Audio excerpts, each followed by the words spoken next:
Well, hello there. How are you doing today? Do you feel like doing a little bit of DIYing with me today? Well, come on in. Let's get started.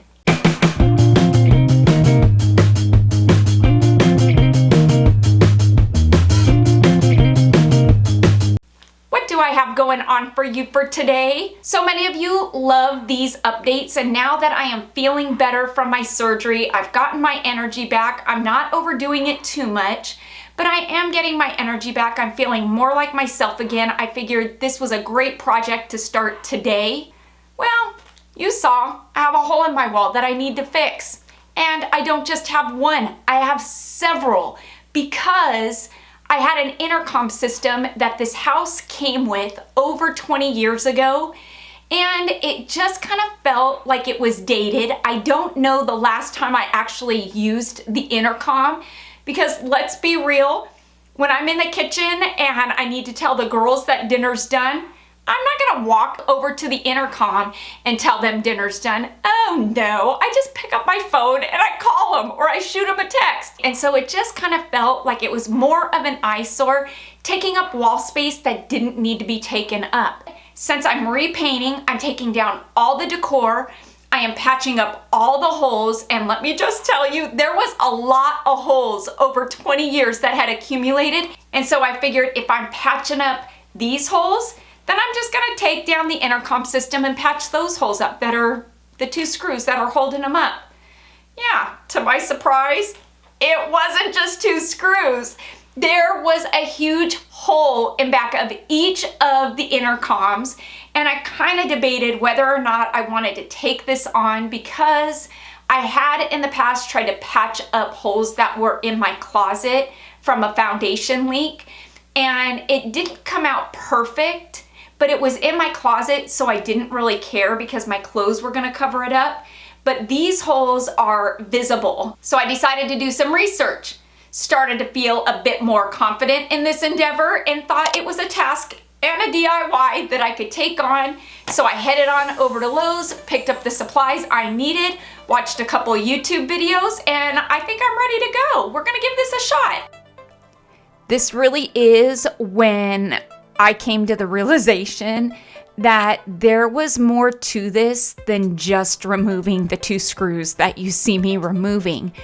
I, for some reason, really thought that there may be a small hole in the drywall connecting wires to this box speaker type thing, but it wasn't until I actually removed it and then I saw that there is a whole deal behind this. Like, it is a deal. And so, yeah, I decided just to go ahead and get my screwdriver and start removing all of the screws that were connected to the metal box itself. I wasn't real worried about the thinner wires that are in there, because I knew that those wires were just connecting wires, because I have 6 speakers throughout my house that actually come together to this intercom here. We have a speaker intercom in each of our rooms. And so when I say that there are several holes in my house, there are, minus the girls' rooms, because I don't have the paint to repaint their wall. So that's kind of a bummer. But for now, I'm going to remove all of what I can that I am going to be repainting now. Once I got to this point of removing this back panel that was just really connecting all the connecting wires from the speakers, I figured, you know what, self, once I pulled out this piece here, I saw that there were some like true electrical wires here that I wasn't gonna mess with that were live. So I headed on out to my electrical box and decided that it was time to turn the electricity off.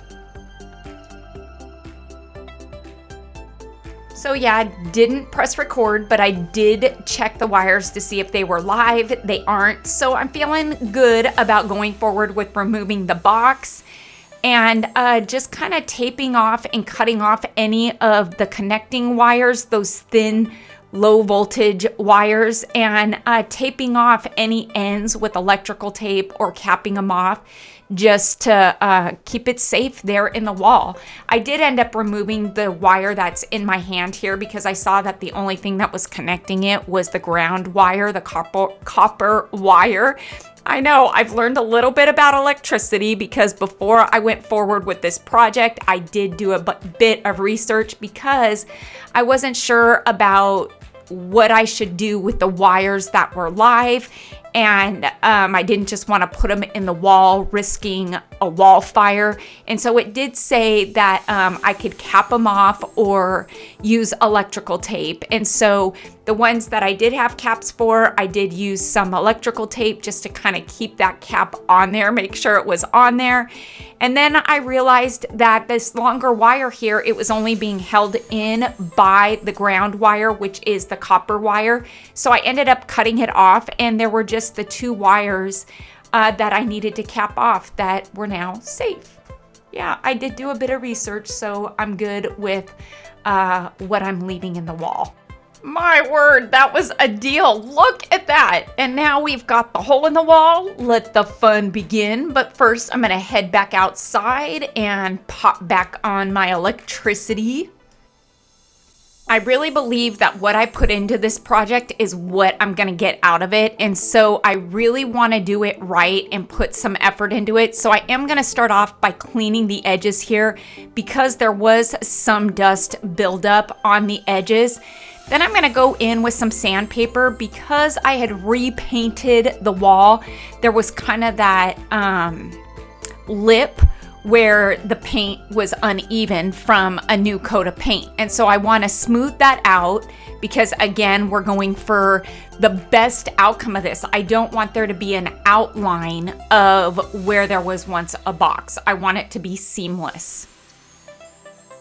I am prepped and ready to go. I'm going to go ahead and measure out the opening, and it was a bit uneven, so I'm going to go with right at 7 inches by 14 because it wasn't a perfect square, and I don't really want to cut more of the drywall, and so I think I can make it work. I'm hoping that I can. I need some wood. This is wood that I have on hand in my scrap wood because I keep scrap wood, so I'm going to make it work. I'm going to measure out my 7 inches because that is the width or the length. No, the width. Yeah, how wide the opening is from top to bottom, how tall it is. Come on, Kelly, spit it out. Well, you know what I mean. It's 7 inches. So I'm going to cut at 9 inches. So I have an inch of play on the top and the bottom of that hole. And I love working with my power tools. I've got a bunch of them, and any chance I get to use them, I use them because, yes, I'm a DIYer and I love to do it myself in DIY.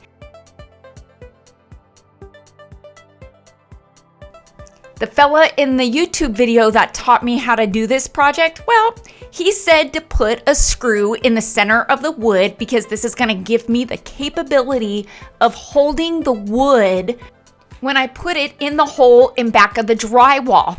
Look at that. Yes. Now remember, the opening of the hole is 7 inches. I cut my wood to 9. So that's going to give me an inch of wood above the opening of the hole and an inch below the opening of the hole.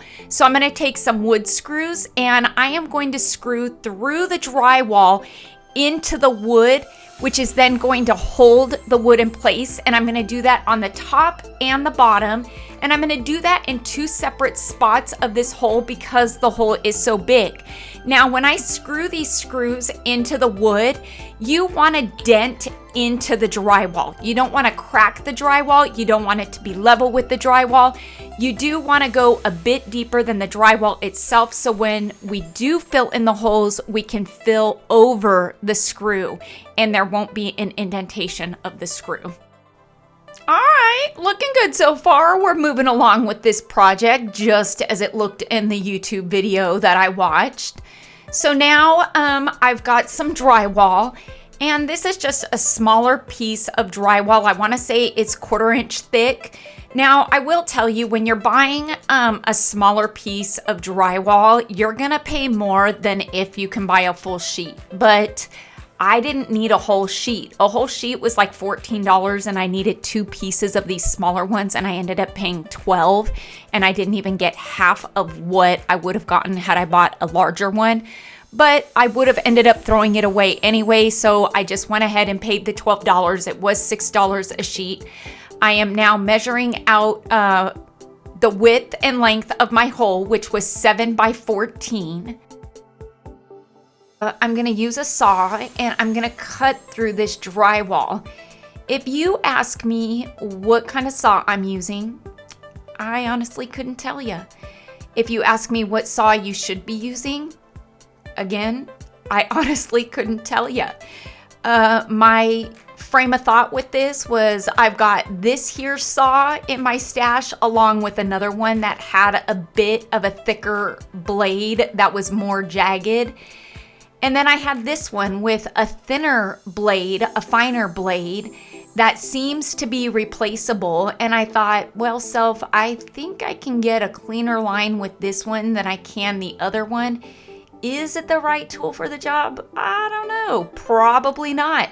But guess what? It's going to get the job done and I'm going to make it work because that's what I do.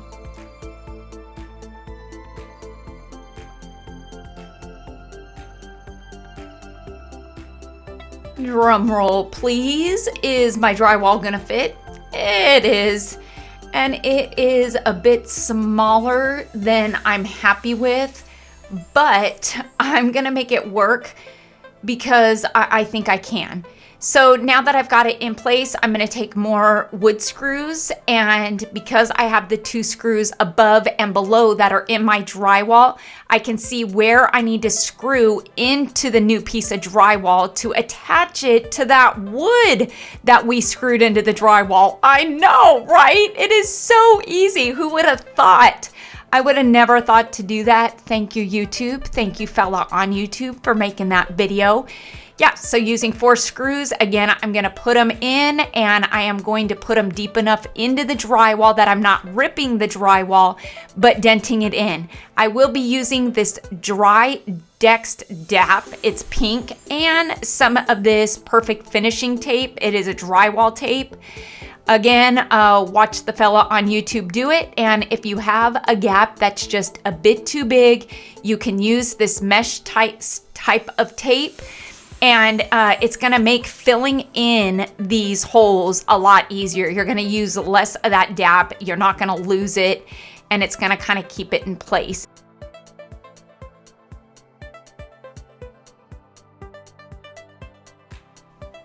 So this stuff is cool. It goes on pink and it dries white. So then you know when you're good to go to move on with the rest of your project. And it's quick drying too. I wanna say that it only takes about an hour or 2 to dry depending on how thick it is. I'm gonna go ahead and apply this over my full surface here, over the drywall, over the mesh, and I am gonna go about an inch or 2 outside of the mesh just because I really wanna make sure to blend my drywall and this hole in with the existing drywall.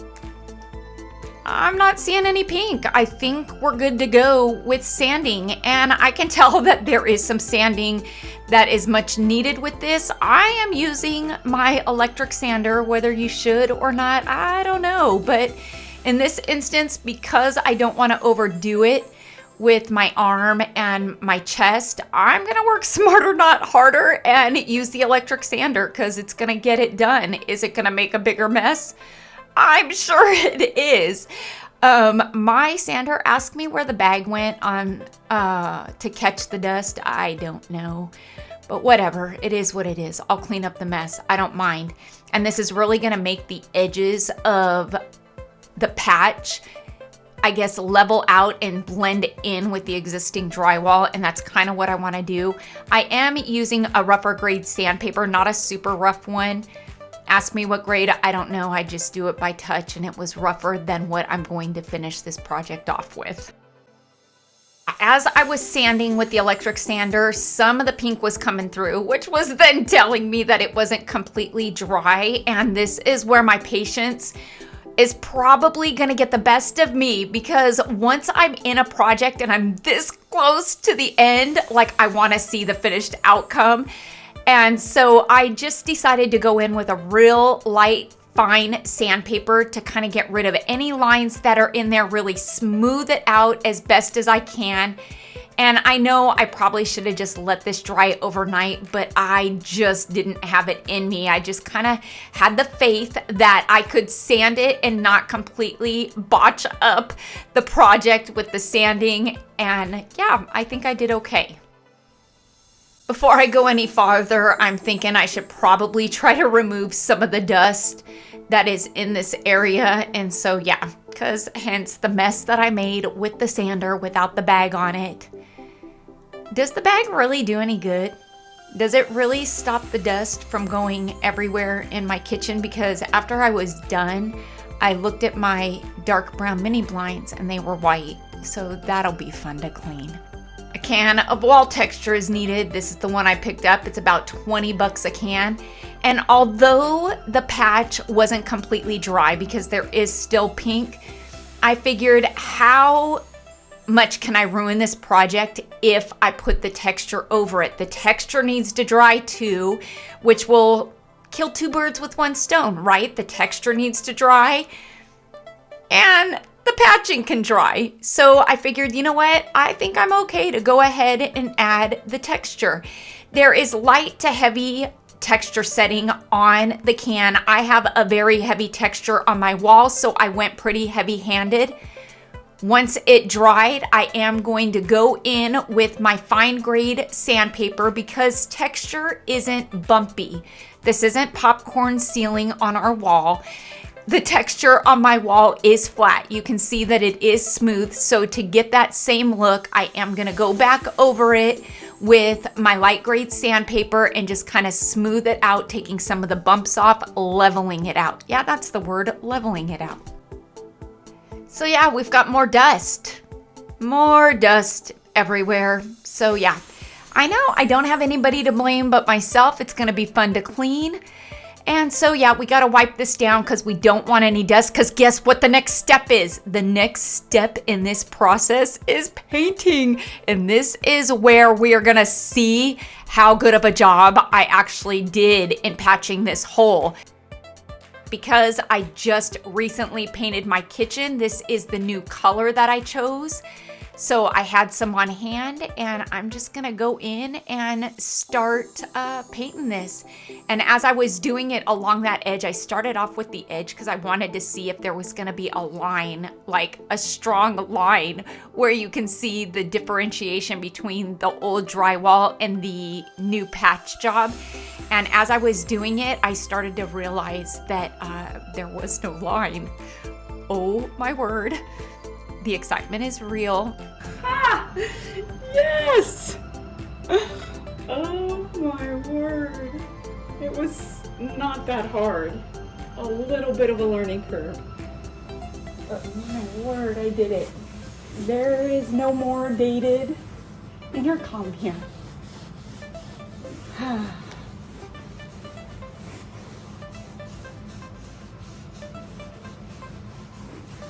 Look at that, it's gone. My goodness, I am so stoked right now. Oh, goodness. Watch out, world. I'm back. I am back. Okay, it feels good. Outdated intercom system officially gone. Disappeared. Oh, look at that. And I did it myself.